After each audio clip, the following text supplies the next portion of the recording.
आपके पास जितना भी पैसा था और आप जिस भी स्टॉक में पैसा इन्वेस्ट करना चाहते थे, आपने उस स्टॉक में वो सभी पैसे इन्वेस्ट कर दिए। एक दिन आपको रियलाइज होता है कि आपको पूरा पैसा स्टॉक्स में इन्वेस्ट नहीं करना था, कुछ ना कुछ पैसा आपको आपके वॉलेट में रखना था। और एक दिन आप किसी भी स्टॉक का चार्ट रीड कर रहे थे एंड आपको लग रहा है कि इस स्टॉक का जो प्राइस है वो यहाँ से बढ़ने वाला है, लेकिन आप सोच रहे हैं कि मुझे क्या फायदा, मेरे वॉलेट में तो पैसे है ही नहीं, मैं तो इस स्टॉक को खरीद ही नहीं पाऊंगा, लेकिन आप खरीदना चाहते हैं। सो ये संभव है, आप आसानी से कर सकते हैं। आपके अगर डीमेट अकाउंट में किसी भी प्रकार की होल्डिंग है किसी भी कंपनी के स्टॉक की, तो आप उस स्टॉक पे मार्जिन ले सकते हैं, या फिर आप बोल सकते हैं कि उस स्टॉक को गिरवी रख के आप ट्रेडिंग के लिए लोन ले सकते हैं। अब ये स्टॉक प्लेजिंग क्या है, मार्जिन क्या है और हम कैसे ले सकते हैं, कैसे अपने स्टॉक्स को प्लेज कर सकते हैं। इसके अलावा आप जो स्टॉक्स को प्लेज कर रहे हैं, क्या उसका कोई आपको इंटरेस्ट पे करना होता है, कितने आपके ट्रांजेक्शन चार्जेस होते हैं, क्या टाइम लिमिट होती है स्टॉक्स को अनप्लेज करने की, एंड कितने टाइम में आपको जो पैसे हैं वो आपके वॉलेट में मिल जाते हैं, और क्या आप इस पैसे को अपने बैंक अकाउंट में विड्रॉल कर पाएंगे। अब सबसे पहले ये समझते हैं कि आखिर जो स्टॉक प्लेजिंग है वो होती क्या है। जिस प्रकार हम बैंक से लोन लेते हैं या किसी भी साहूकार से लोन लेते हैं, तो हमको कोई ना कोई सिक्योरिटी वहां पे रखनी पड़ती है कि इस सिक्योरिटी के बिहाफ पे आप हमें लोन दे दीजिए। अगर हम लोन नहीं चुकाएंगे तो आपके पास ऑलरेडी सिक्योरिटी है, उससे आप भरपाई कर लीजिएगा। तो इसी तरीके से आप बोल सकते हैं कि आप अपने जो स्टॉक्स है वो प्लेज कर रहे हैं और उसके बदले आपको जो लोन है या फिर आप बोल सकते हैं कि मार्जिन है वो प्रोवाइड करवाया जा रहा है। दूसरा कॉमन सा सवाल है कि क्या आपको कोई इंटरेस्ट पे करना होता है। सो जी नहीं, आपको यहाँ पे कोई इंटरेस्ट पे नहीं करना होता है। जो आपके डीपी चार्जेस होते हैं वो आपको पे करने होते हैं, जो कि बहुत नॉर्मल से चार्जेस होते हैं। इसके अलावा थर्ड पॉइंट है कि क्या आपको ये जो लोन या फिर मार्जिन मिल रहा है आप इसको बैंक में विड्रॉ कर सकते हैं। सो जी नहीं, ऐसा बिल्कुल भी आप नहीं कर सकते। जो आपको पैसा मिल रहा है शेयर प्लेज करने पे, वो पैसा सिर्फ आप स्टॉक्स में इन्वेस्ट कर सकते हैं। अपनी जो भी स्टॉक्स को प्लेज किया है उनको वापस से आप अनप्लेज कितने समय में करवा सकते हैं। सो जिस भी दिन आप स्टॉक्स को प्लेज करते हैं, सेम डे आप स्टॉक्स को अनप्लेज नहीं करवा सकते हैं, आप उसके अगले दिन स्टॉक्स को अनप्लेज करवा सकते हैं। एंड जो स्टॉक्स प्लेज एंड अनप्लेज होते हैं वो सिर्फ वर्किंग आवर्स में ही होते हैं, यानी कि मार्केट उस दौरान ओपन हो, ट्रेडिंग उस समय चल रही हो, तभी आप ये दोनों ट्रांजेक्शन कर सकते हैं। सो आपके धन के डीमेट अकाउंट में जितने भी स्टॉक्स रखे हुए हैं और आप उनमें से जिन भी स्टॉक्स को प्लेज करके मार्जिन लेना चाहते हैं, सो कुछ आसान से स्टेप फॉलो करके आप ले सकते हैं। सो सबसे पहला स्टेप है आपको धन के मोबाइल एप्लीकेशन को आपके मोबाइल में इंस्टॉल कर लेना है। आपका जो भी रजिस्टर्ड मोबाइल नंबर है, पासवर्ड है एंड जो भी सिक्योरिटी है उसको आप फॉलो करेंगे एंड अकाउंट को लॉगिन कर लेंगे। जैसे आपका अकाउंट लॉगिन हो जाएगा, कुछ इस प्रकार से फर्स्ट लुक आपको देखने के लिए मिल जाएगा। आपको नीचे यहाँ पर काफी सारे ऑप्शंस देखने के लिए मिल जाते हैं। लास्ट में मनी का ऑप्शन मिलेगा, जस्ट आपको इसके ऊपर क्लिक करना है। जैसे आप मनी के ऑप्शन पर क्लिक करेंगे, ऊपर आपको काफी सारे ऑप्शन देखने के लिए मिलेंगे। आपको यहाँ पर फंड्स वाले ऑप्शन को सेलेक्ट कर लेना है।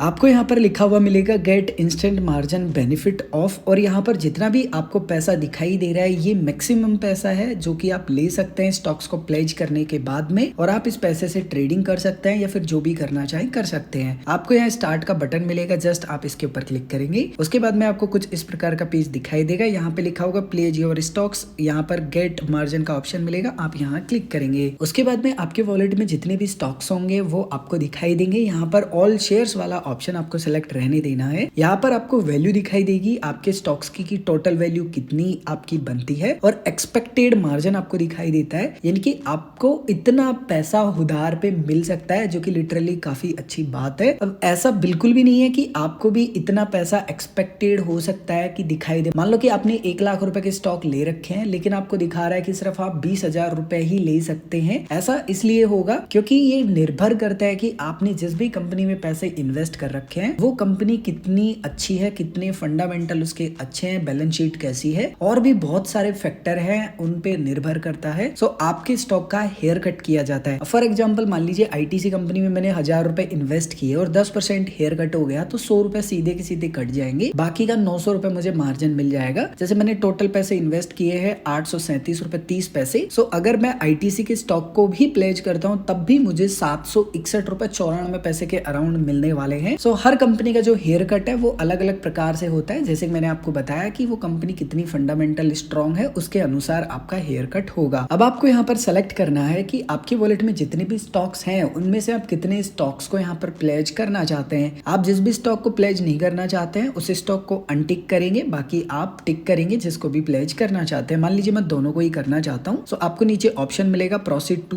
प्लेज शेयर्स, जस्ट आप इसके इसके ऊपर क्लिक करेंगे। अब आपको यहाँ पर ये बताना है कि आप जिस भी स्टॉक को प्लेज कर रहे हो, आपके पास टोटल उसकी जितनी भी क्वांटिटी है, उस टोटल क्वांटिटी में से आप कितने स्टॉक्स प्लेज करना चाहते हैं। ऐसा जरूरी नहीं है कि आपके पास मान लीजिए 10 स्टॉक है और 10 के 10 आप प्लेज करना चाहते हैं, तो आपके ऊपर निर्भर करता है जितनी भी क्वांटिटी है और जितना भी प्लेज करना चाहते हैं। यहाँ पर आप क्वांटिटी वाले ऑप्शन में डालेंगे। उसके बाद में आपको टिक करना है एंड कंफर्म प्लेज रिक्वेस्ट पे आप क्लिक करेंगे। उसके बाद में आपको आपकी डिपॉजिटरी से कंफर्म करना है इस ऑर्डर को, सो आपको CDSL पर भेजा जाएगा। उसके बाद में आपके registered mobile number and email ID पर OTP भेजा जाएगा। जो भी OTP आपको मिलता है वो OTP यहाँ प्रोवाइड करवाना है एंड वेरीफाई पर क्लिक करना है। उसके बाद में आपको थोड़ी देर वेट करना है, आपका ट्रांजेक्शन अप्रूव होगा। उसके बाद में कुछ इस प्रकार का पेज आपको दिखाई देगा जहां पर लिखा होगा कि जो प्लेज रिक्वेस्ट है वो सेंड हो चुकी है और आपको जितना भी पैसा मिलेगा वो पैसा भी आपको यहाँ देखने के लिए मिल जाएगा। जितने भी आपने स्टॉक्स प्लेज किए होंगे वो दिखाई देंगे। अब यहाँ पर आपकी रिक्वेस्ट लग चुकी है। ये कुछ समय में 15-20 मिनट में ही अप्रूव हो जाएगी एंड आपके वॉलेट में जो फंड होगा सिंपली वो ऐड हो जाएगा। अब आपको कैसे पता चलेगा कि आपकी जो स्टॉक्स की रिक्वेस्ट है वो अप्रूव हो चुकी है या फिर नहीं? सो आपकी रजिस्टर्ड ईमेल आईडी पे आपको एक ईमेल मिल जाएगा CDSL की तरफ से एंड आपको एक टेक्स्ट मैसेज भी मिल जाएगा। अब जैसे कि आप देख पा रहे हैं यहाँ पर मुझे एक मैसेज आ चुका है धन की तरफ से कि आपके जो स्टॉक्स है वो प्लेज हो चुके हैं और आपके वॉलेट में जो मार्जिन है सिंपली वो ऐड कर दिया गया है। सो कुछ ही आसान से स्टेप्स फॉलो करके आप धन पर किसी भी स्टॉक को प्लेज कर सकते हैं। स्टॉक को कैसे अनप्लेज करते हैं इसके ऊपर मैंने डेडिकेटेड वीडियो बना रखा है। अगर आप वो वीडियो भी देखना चाहते हैं, धन से रिलेटेड और भी अधिक टॉपिक पर आप सीखना चाहते हैं कुछ भी, तो इसी वीडियो के डिस्क्रिप्शन में आपको प्लेलिस्ट का लिंक मिल जाएगा।